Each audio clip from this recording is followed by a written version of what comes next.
Hablar de climaterio. Mi nombre es Evelina Macara. Como definición de climaterio podemos decir que es la etapa en la vida de la mujer en la que se produce una transición entre lo que es la fase reproductiva y la no reproductiva. También decimos que es la pérdida de la función generativa del ovario. Les agregué también algunas otras definiciones más. Por ejemplo, menopausia. Decimos que siempre la menopausia es un diagnóstico retrospectivo, pero como definición es el cese permanente de la menstruación debido a la pérdida de la función folicular ovárica.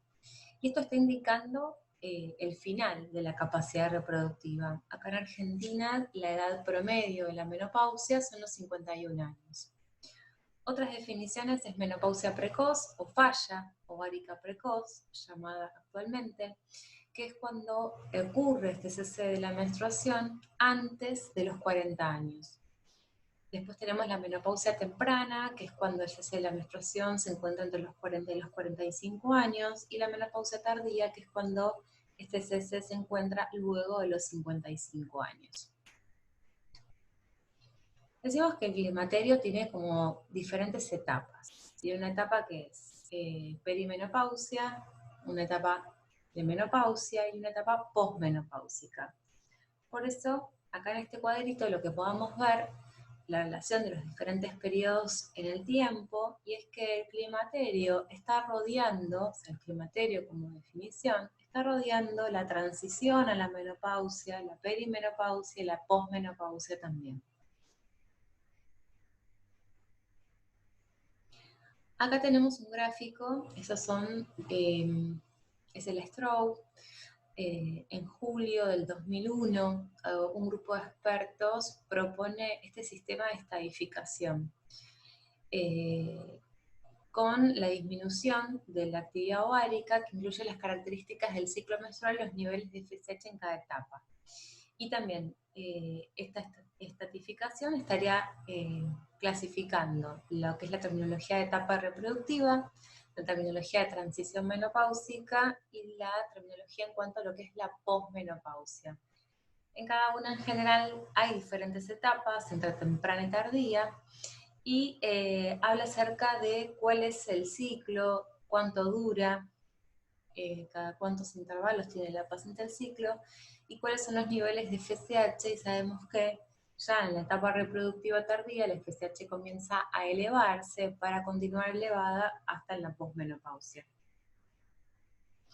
10 años después, en el 2011, en Washington, se confecciona el Stroke+10, que es confeccionado por profesionales de diferentes disciplinas, de diferentes países también, y el objetivo acá era actualizar los criterios propuestos 10 años anteriores e incluyeron acá lo que es los marcadores ováricos como la hormona antimuleriana, el inhibina B, y ecográficos como el recuento de los folículos centrales. En este cuadro, que es más completo que el anterior, que es el Stroke+10, donde podemos ver la etapa reproductiva, la etapa de transición menopáusica y la etapa posmenopáusica. En la etapa, nosotros dijimos que íbamos a hablar de climaterio, que el climaterio empezaba en la transición a la menopausia.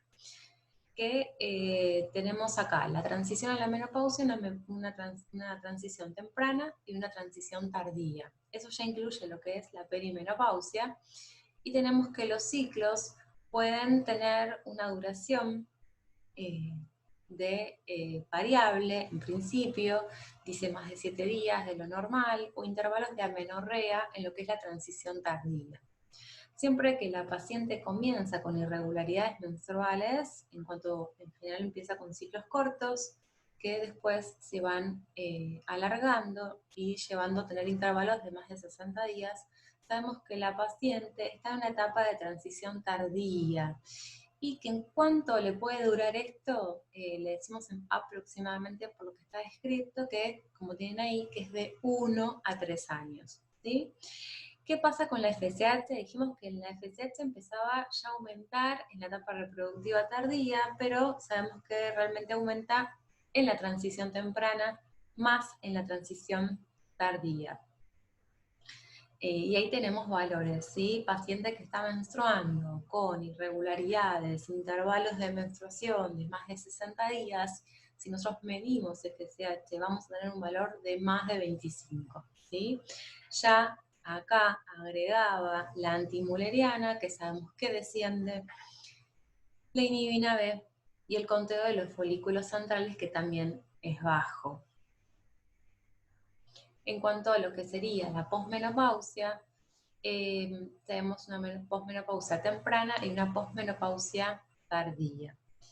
¿Cuáles son los síntomas que se agregan? Que por ahí son los que vamos a estar hablando hoy.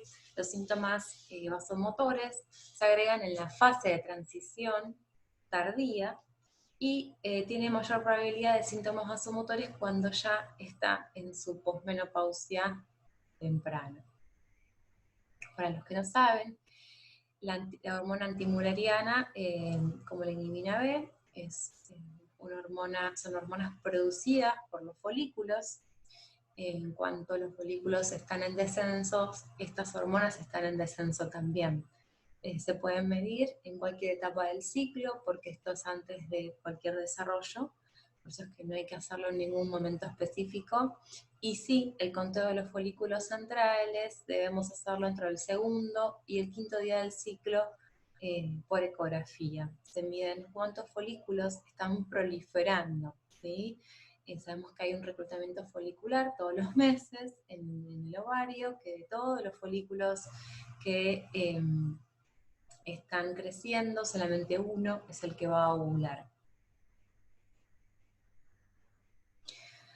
Bueno, un poco de endocrinología de la perimenopausia. Sabemos que el ciclo menstrual y los patrones hormonales van a empezar a cambiar años antes de la menopausia y que obviamente este acontecimiento biológico central de esta etapa es que hay una supresión paulatina de la actividad ovárica, tanto en la actividad del folículo como en la calidad del ovocito.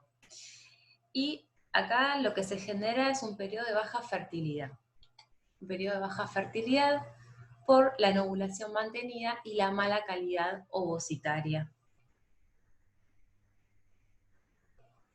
En la fase de transición menopáusica temprana, empiezan a manifestarse alteraciones de las menstruaciones, ¿no? Irregularidades.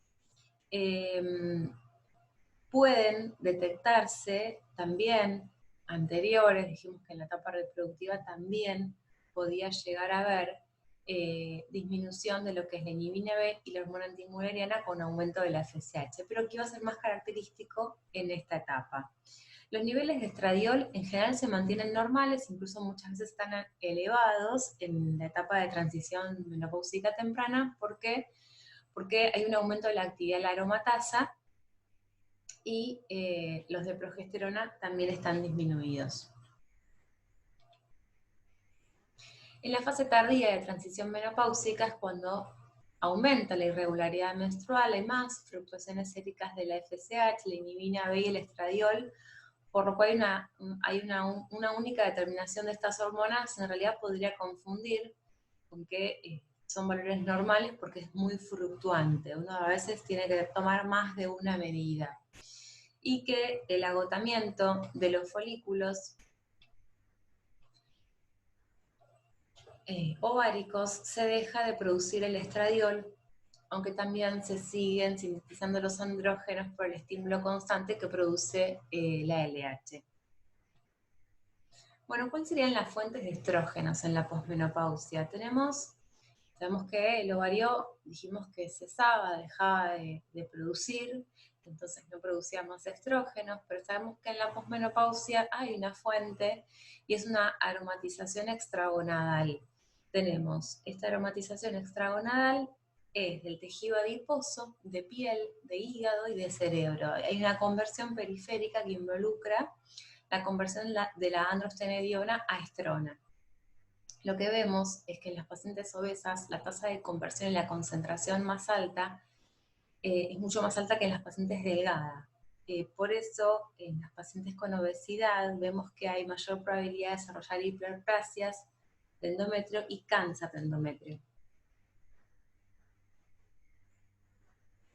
En cuanto a las manifestaciones clínicas del climaterio, dijimos que había un patrón de sangrado que estaba alterado, desde la anovulación crónica caracterizada en este periodo, que expone al endometrio a largos periodos de estímulo estrogénico, sin oposición del gestágeno, ¿sí? Sabemos que en el ciclo ovárico normal, esta ovulación produce la producción de progesterona por el cuerpo lúteo, que en este caso no se estaría produciendo, ¿sí? Es como que el endometrio crece, crece, crece, crece, y termina produciéndose el sangrado en realidad porque llega al umbral de la hemorragia, pero no porque tenga un ciclo normal con estrógenos y progestágenos. Al no tener la posición de los gestágenos, se produce un sangrado anómalo porque hay más hiperplasia del endometrio y la cantidad y el ritmo del ciclo menstrual carece de ser algo uniforme, ¿sí? O sea, en realidad permite marcar un límite entre lo que es normal y lo patológico. ¿Cuáles son los tratamientos del trastorno del ciclo? Tenemos tratamientos no hormonales y tratamientos hormonales, que se recomiendan para las pacientes sin que tengan una alteración orgánica, obviamente objetivable, ¿no? El tratamiento quirúrgico se reserva en caso de fracasar el tratamiento médico o cuando existe una patología orgánica que esté asociada. Bien, en cuanto al tratamiento del sangrado uterino abundante, que les dejo este cuadrito, donde ustedes pueden ver que el sangrado uterino abundante prolongado lo vamos a tratar. Si nosotros tenemos necesidad de anticoncepción y no tenemos ninguna contraindicación, porque ahora vamos a ver que la edad no es una contraindicación para eso, podemos usar anticonceptivos hormonales combinados. Si no, un DIU con levonorgestrel.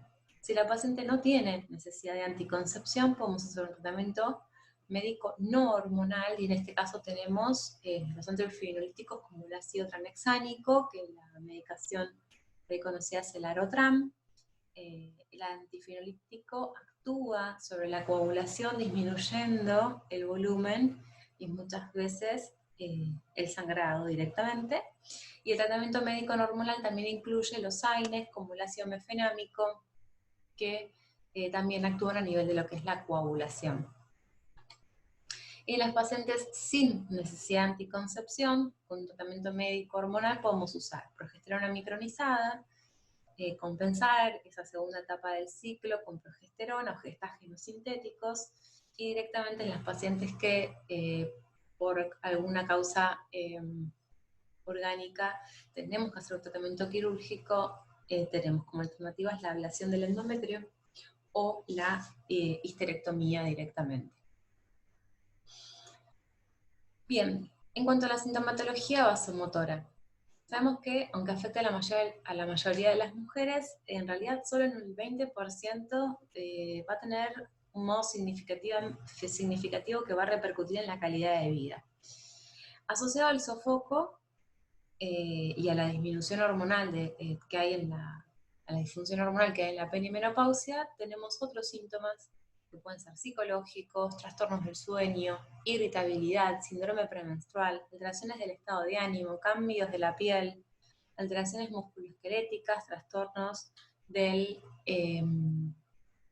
equilibrio y sequedad vaginal. En cuanto a los sofocos, lo definimos como una sensación brusca de calor que se produce en la parte superior, o sea, cabeza, cuello y tórax, que se acompaña a veces de enrojecimiento parcial o total de la zona, que dura segundos o a minutos, y que es seguido luego de esta sensación de una profusa transpiración. Esto se produce debido a una inestabilidad vasomotora central que está vinculada entre la caída de los estrógenos gonadales, ¿sí? Y se produce una activación adrenérgica con liberación de sustancias vasodilatadoras. Ahora les voy a mostrar en un siguiente cuadro que los van a entender mucho mejor esto. O sea, en realidad podríamos decir que la etiología del sofoco, o sea, de este síntoma vasomotor, es compleja y es un poco incierta, porque en realidad no se explica solo con el descenso de los estrógenos. Y acá en este cuadrito pueden ver, tenemos nosotros sabemos que hay en el hipotálamo una regulación de la homeostasis que se llama el centro termorregulador del hipotálamo.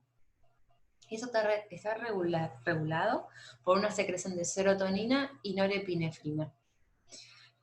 Como pueden ver, y habíamos dicho anteriormente, que la disminución de los esteroides gonadales en la perimenopausia, o sea, en el climaterio, produce una inestabilidad en las concentraciones de estos neurotransmisores y disminuye la norepinefrina y disminuye la serotonina. Por lo cual esto produce una alteración en lo que es la termorregulación y lleva al sofoco. Bien, ¿cuál sería el tratamiento de la sintomatología vasomotora? Sabemos que 1 de cada 4 se verá afectada su calidad de vida, por lo cual si se afecta la calidad de vida, debemos de tratarla a la paciente. ¿Y cuál sería el tratamiento? Tenemos lo que se llama terapia hormonal. La terapia hormonal menopáusica es una terapia con estrógenos solos, en la paciente que no tiene útero, o combinada, en la paciente con útero. Combinamos con un gestágeno. Esta es la primera elección, ¿sí? Ya que presenta el balance de lo que es el riesgo-beneficio más favorable. Y la dosis es mínima, eficaz, durante un tiempo para alcanzar el objetivo del tratamiento, que es mejorar la calidad de vida de la paciente. También tenemos, dijimos, inhibidores selectivos de la recaptación de serotonina. Dijimos que la disminución de los estrógenos disminuía, por un lado, la serotonina, y que eso llevaba al sofoco, por lo cual si inhibimos la recaptación, podríamos mejorarla. Tenemos fármacos que en general los vamos a conocer como fármacos antidepresivos, y tenemos la venlafaxina, la paroxetina, la fluoxetina, y hay muchos más, y la gabapentina, que han demostrado ser eficaces en el alivio de los sofocos. Estos tratamientos muchas veces los indicamos en las pacientes que tenemos contraindicación de uso de estrógenos. Fitoterapia es una alternativa de tratamiento. No es la primera línea, como dijimos que eran los estrógenos. En general, los estrógenos que los usamos en forma de transdérmicos, ¿sí? Vienen en gel o crema y la paciente se lo pone en forma transdérmica, ¿sí? Sobre la piel. La fitoterapia dijimos que era una alternativa, y tenemos entre fitoestrógenos y la semicífuga racemosa, que es otra de las que podamos llegar a utilizar como tratamiento alternativo. También mejoran los síntomas vasomotores en las pacientes que no puedan o muchas veces no quieran recibir estrógenos. Tenemos el tratamiento de la sintomatología urogenital, y creo que esta es una de las cosas más importantes que nosotros vemos en el consultorio, porque si recuerdan lo que les dije anteriormente, dijimos que la mayoría de las pacientes,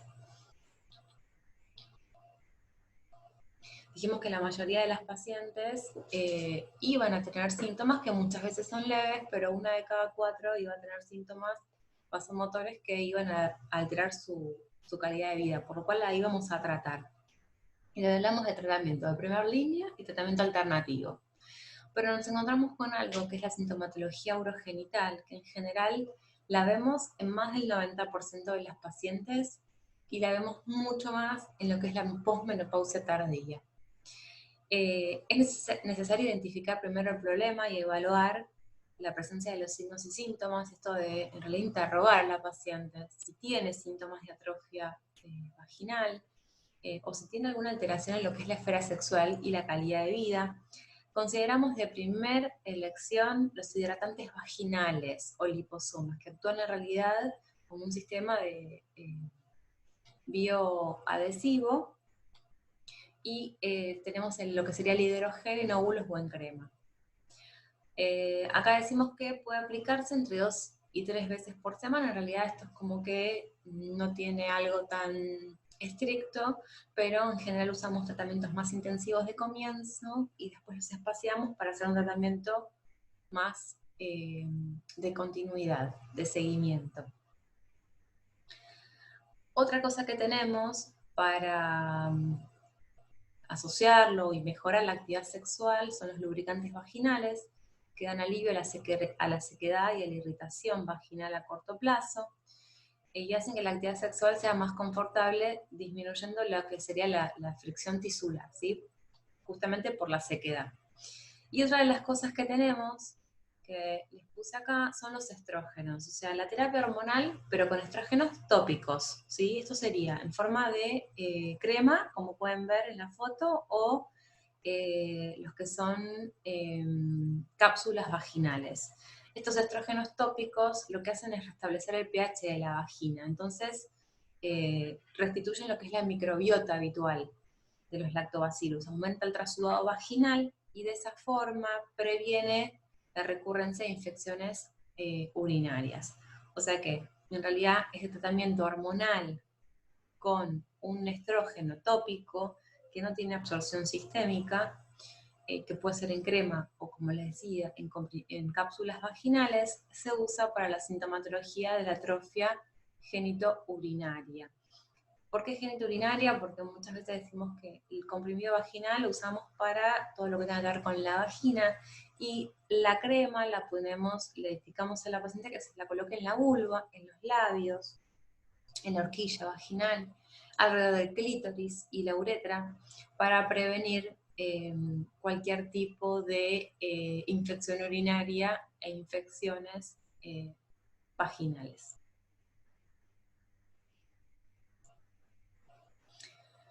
Bueno, en cuanto al tratamiento de la disfunción sexual y otros síntomas, tenemos que esta terapia hormonal tópica puede mejorar la disfunción sexual, que se produce en general por dolor relacionado al adelgazamiento y la sequedad de la vagina, y esto, aparte, aumenta y tiene un efecto vasodilatador, ¿no? O sea, mayor irrigación a la vagina, al clítoris y a la uretra.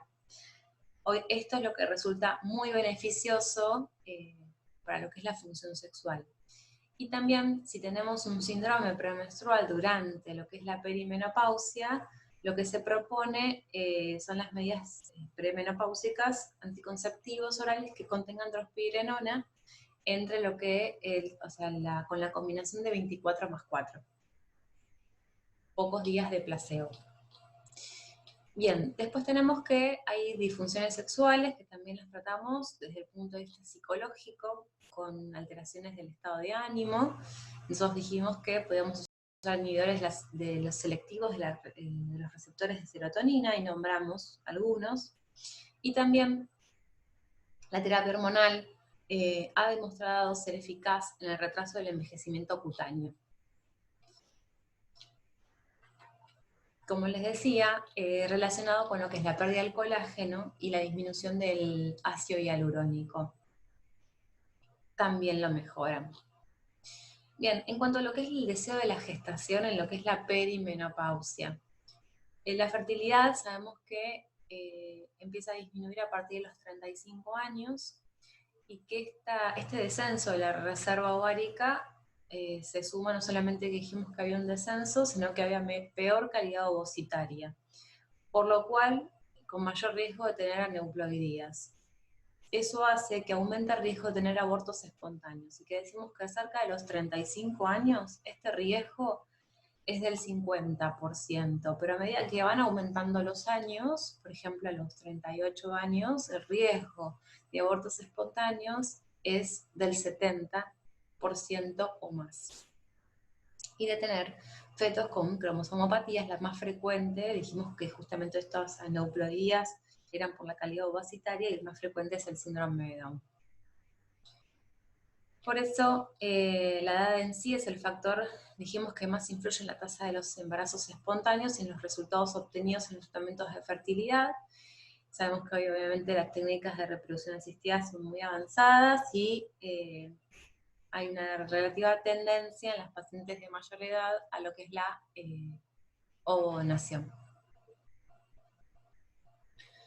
Obviamente sabemos que estas pacientes, si logran un embarazo, o sea, espontáneo, por medio de fertilización asistida o ovodonación, solamente por su edad, tienen complicaciones como diabetes gestacional, hipertensión, restricción de crecimiento intrauterino, patología placentaria y prematuridad. Esto obviamente depende de la edad de la madre y los embarazos y el número de los embarazos. Y obviamente, por eso siempre decimos que tanto número de partos operatorios o instrumentales como la mortalidad perinatal y materna están aumentados durante la perimenopausia.